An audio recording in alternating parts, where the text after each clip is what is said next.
நாம் இன்னைக்கு பக்தர்கள் பல ஆயிரம் மாலைகளை போட்ட மாயாண்டி கோயிலை பார்க்க போறோம். அதே மாதிரி பக்தர்கள் இந்த மாலை போடுறதுக்கு மட்டும் 1 கிலோமீட்டர் தூரம் வரைக்கும் வரிசையில நின்று, அதாவது காலையில ஆரம்பிச்சு சாயங்காலம் வரைக்கும். நீங்க மற்ற கோயில்கள்ல எப்படி இந்த மாதிரி ஒரு விசேஷம் நடக்குமா என்ன அப்படிங்கிறது எனக்கு தெரியல. இந்த கோயில்கள காலையில ஆரம்பிச்ச மாலை போடுறது ஆரம்பிக்குது, சாயங்காலம் வரைக்கும் மாலை போட்டுக்கிட்டே தான் இருப்பாங்க. வருஷம் 1 கிலோமீட்டர் வரைக்கும் அந்த மாதிரி நிற்கும். பக்தர்கள் அனைவரும் ஐயாவை பார்க்க அவ்வளவு பேரும் வந்து அமைதி போல வரிசையில் நின்று, அந்த வரிசையில தள்ளு முள்ளு சண்டை சச்சரவு அந்த மாதிரி எதுவுமே இருக்காது. ஐயாவுக்கு மாலை போடணும் அப்படிங்கிறக்காண்டி 1 கிலோமீட்டர் தூரம் வரைக்கும் அப்படி வரிசையில அப்படி நிற்பாங்க. அந்த வரிசையை கண்ட்ரோல் பண்ணதுக்கு போலீஸே போட்டிருப்பாங்க. ஏன்னா சண்டை சச்சரவு எதுவும் வராது. ஏன்னா அது ரோட்லேயே தான் ஆட்களும் போகணும், அந்த மாலை போடுறவங்க வரிசையும் இருக்கணும். அதே மாதிரி போக்குவரத்துகள் ஒரு சில பைக் இது அங்கே வியாபாரிகள் நிறைய பேர் கடை போட்டிருப்பாங்க, அன்னதானம் அங்கங்க கொடுப்பாங்க. இந்த கூட்டங்கள் எல்லாமே போகணும்.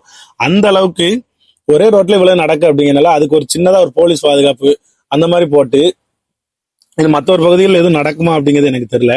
ஏன்னா இந்த கோயில் அவ்வளவு மாலைகள் வந்து கும்மி ஐயாவுக்கு.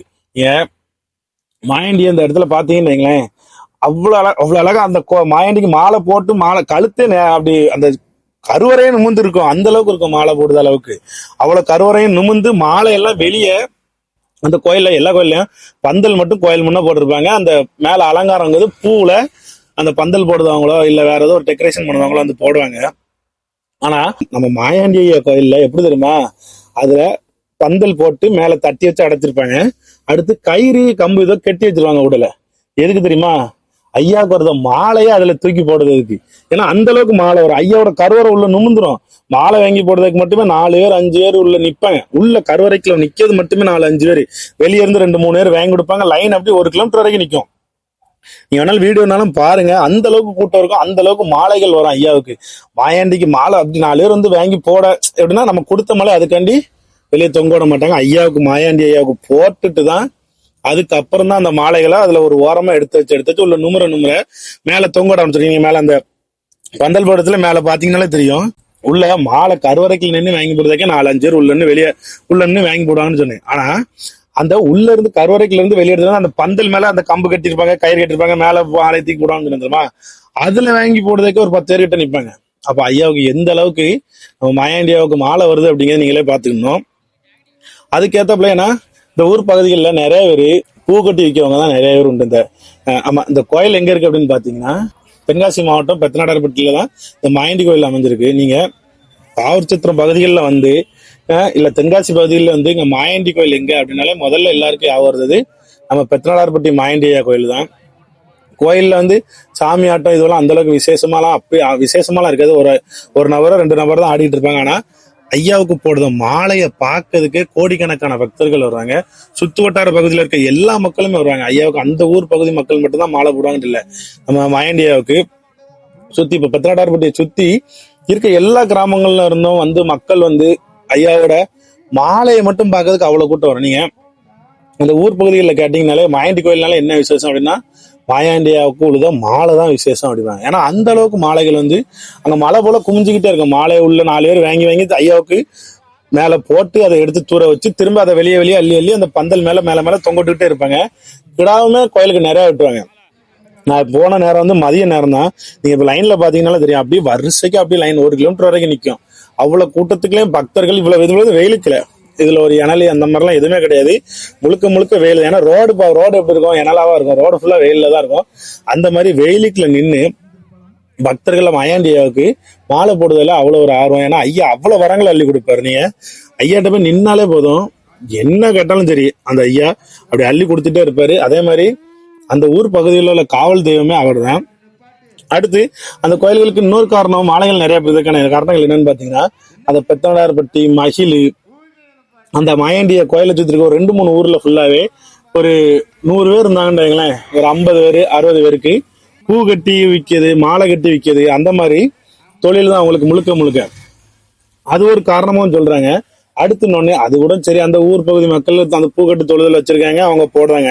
சுற்று வட்டார மக்கள் நிறைய பேர், அதாவது இப்ப வந்து அது பெத்தநாடார்பட்டியில இருக்கு நம்ம பாவூர்சத்திரம் மக்கள், ஆலங்குளத்து மக்கள், கடையத்து மக்கள், அந்த மாதிரி நிறைய வெளியூர் பகுதிகளில் இருந்து மக்கள் வந்து ஐயாவுக்கு மாலையும் போடுவாங்க. ஐயாவை அப்படி ஒரு ராஜ தோரணையில பார்க்கலாம். வேற நிறைய கோயில்கள்ல இருந்தாலும் அந்த அளவுக்கு மாலைகள்ங்கிறது இருக்கு. அது கோயில்கள்ல மாலை போடுவாங்க அப்படின்னா ஐயாவுக்கு வந்து மாலை உழுந்துகிட்டே இருக்கும். அதை வாங்கி போட்டே முடிக்க முடியாது, அந்த அளவுக்கு இருக்கும். காலையில இருந்து சாயங்காலம் வரைக்கும் ஓடிக்கிட்டே இருக்கும். மாலைகள் வாங்கி போட்டுக்கிட்டே இருப்பேன். நீங்க மேல பாத்தீங்கன்னாலே தெரியும், அவ்வளவு மாலைகள் மேல. அதெல்லாம் உள்ள ஐயாவுக்கு போட்டது. நம்ம மாயாண்டி ஐயாவுக்கு பக்தர்கள் கொண்டாந்து மாலைகள் போட்டது உள்ள போடப்பட உள்ள இடம் இல்லாம மேல தொங்க ஆரம்பிச்சிருவாங்க. இது நான் போனது மதியம் 12:30க்கு போன டைமிங். இதே சாயங்காலம் ஒரு 3 மணி 4 மணிக்கெல்லாம் போனோம்னா, கிடாவட்ட நேரத்துலாம் போனோம்னா அந்த பந்தல் நுமுக்கு அப்படி நுமுத்து வச்சிருப்பாங்க. மாலை ஃபுல்லா ஐயாவுக்கு போட்டு அவ்வளவு பக்கமும் மாலையா அள்ளி இறைச்சி அந்த அளவுக்கு ஆக்கி வச்சிருப்பாங்க. அதே மாதிரி இது வந்து ஒரு ஊர் கோயில் அப்படிங்கிறத விட இந்த கோயிலுக்கு எல்லா பக்தர்களுமே வருவாங்க. எல்லாமே வந்து ஐயாவை அவ்வளோ, நீங்க இந்த ஐயாட்ட போய் நீங்க ஒரு வேண்டிய வரம் கேட்டீங்கன்னா உடனே கொடுப்பாரு. இது நான் வந்து சொல்லணும் அப்படிங்க, சும்மா சொல்லணும் ஐயாவை பெருமையா பேசணும் அப்படிங்கிறக்காண்டி இல்ல. இந்த கோயில் வரிக்காரங்க, இந்த கோயிலால பலன் அடைஞ்சவங்க நிறைய பேர் என்கிட்ட சொன்னது, மாயண்டி கோயிலுக்கு போனேன், இந்த இது பண்ணேன், அவர் எனக்கு இது அந்த மாதிரி நிறைய விஷயங்கள் கொடுத்துருக்காரு வச்சிருக்காரு அப்படின்ட்டு நிறைய விஷயங்கள். கல்யாணம் நம்ம மாயாண்டி சொடலை அப்படின்னாலே பில்லி சூனியம் ஏவல் இந்த மாதிரி பிரச்சனைகள் எது இருந்தாலும் சரி, அது நம்ம மாயண்டி கோயில் தான் இல்ல அதுக்கு நீ மாலை வாங்கி போடணும் அப்படிங்க எதுவுமே கிடையாது. ஐயா முன்ன போய் நின்னாலே போதும், மனசார உருகி ஐயா வேண்டுனாலே போதும், உன்ட இருக்க பில்லி சுனி ஏவல் எல்லாத்தையும் அடிச்சு தூர பத்தி விட்டுட்டு போயிட்டே இருப்பாரு. அதெல்லாம் ஐயா கொடுத்தாருன்னு நான் அதை பெருமையா சொல்லல. அது வந்து ஐயாவோட கடமை, ஐயாவோட வேலையை தான். நீ ஐயாட்ட போய் நின்று எனக்கு இந்த மாதிரி பிரச்சனை, எனக்கு இந்த மாதிரி பில்லி சுனிய பிரச்சனை இருக்கு அப்படின்னு நீ ஐயாட்ட போனா போதும். யாருக்கும் நீங்க காசு கொடுக்கணும், மாந்திரிகம் பண்ணணும் தாண்டி எதுவுமே நீங்க தேவையில்லை. உங்களுக்கு அந்த மாதிரி ஒரு பிரச்சனை உங்களுக்கு தோணுதா உங்க மனசுக்கு, நேரே ஏதாவது உங்க ஒரு பக்கத்துல இருக்க சொடமடன் கோயிலுக்கோ இல்ல ஒரு மாயாண்டி கோயிலுக்கோ இல்ல ஒரு முண்டனு இல்ல 21 மடன்ல யாரா இருந்தாலும் சரி, அவங்க முன்ன பேருங்க ஒரு ஐயனார் கோயில் இருந்தாலும் ஐயனாருமே பில்லி சூனிய தேவலுக்கு மிக மிக சிறந்த தெய்வம் தான்.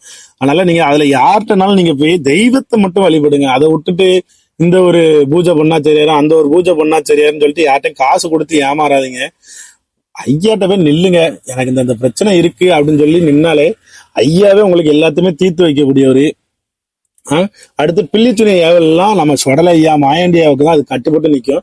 அடுத்து சொடலை வேற மாயாண்டி வேற, எல்லாருமே ஒரே தெய்வம் தான். அதனால உங்களுக்கு எதுவும் பிரச்சனைனா தெய்வத்திட்ட போய் நில்லுங்க. அதை விட்டுட்டு தேவையில்லாம யார்ட்டையும் போய் காசு கொடுத்து ஏமாந்து நிக்காதீங்க. அவங்க உங்கள்கிட்ட கண்ணை மறைச்சு அதெல்லாம் நிறைய வேலைகள் பண்ணிடுவாங்க. பண்ணி கடைசியில நீங்க அவங்களுக்கு வந்து அது அவங்க நம்ம காசு கொடுத்துட்டோம் அவர் அது பண்ணிட்டாரு அப்படிங்கிற ஒரு திருப்தியில நீங்க வந்து அந்த பிரச்சனையை கடந்து போயிருவீங்க. ஆனா அது உங்களுக்கு உள்ளுக்குள்ள இருக்கலாம், இல்ல ஒரு சிலருக்கு அது சரியாகலாம். அதனால காசு கொடுத்து யாரும் ஏமாதீங்க. நம்ம ஐயா இருக்காரு, நம்ம சொடலிட்டையோ நம்ம மாயாண்டிட்டோ யார் உங்களோட தெய்வமோ உங்க குலதெய்வமோ யாரோ அவர்கிட்ட போய் நில்லுங்க. அவங்களே உங்களுக்கு என்ன பிரச்சனை இருந்தாலும் தீர்த்து தருவாங்க. அதனால யார்கிட்டையும் காசு கொடுத்து ஏமாறாதீங்க தயவு செஞ்சு. அவ்வளவுதான். வேற எதுவும் உங்க ஊர் பகுதிகளில் இந்த மாதிரி ஏதோ ஒரு கோயில்களுக்கு நம்ம சொடலைக்கிண்டு இல்லை நம்ம மாயாண்டிக்கிண்டு இல்லை ஏதாட்டும் ஒரு தெய்வங்களா இருந்தாலும் சரி, இந்த அளவுக்கு மாலைகள் ஒழுங்குமா அப்படிங்கிறத நீங்க கமெண்ட் பண்ணுங்க. ஏன்னா எனக்கு தெரிஞ்சு நான் விவரம் தெரிஞ்சதுல இருந்து இந்த அளவுக்கு மாலைகள் மரியாதைகள் எல்லாம் நம்ம மாயாண்டிக்கு தான் பார்த்திருக்கேன். ஏன்னா மற்ற கோயில்கள்ல எல்லாம் பெருசா இந்த மாதிரி இருக்குமா அப்படிங்கிறது நான் பார்க்கல. உங்களுக்கு யாரும் உங்க ஒரு பகுதிகளில் நிறைய மாலைகள் ஏதோ போட்டு வச்சு அந்த மாதிரி பூஜைகள் எதுவும் கொடுத்தாலோ அந்த மாதிரி எதுவும் கோயில்கள் இருந்தாலும் அதை கமெண்ட் பண்ணுங்க.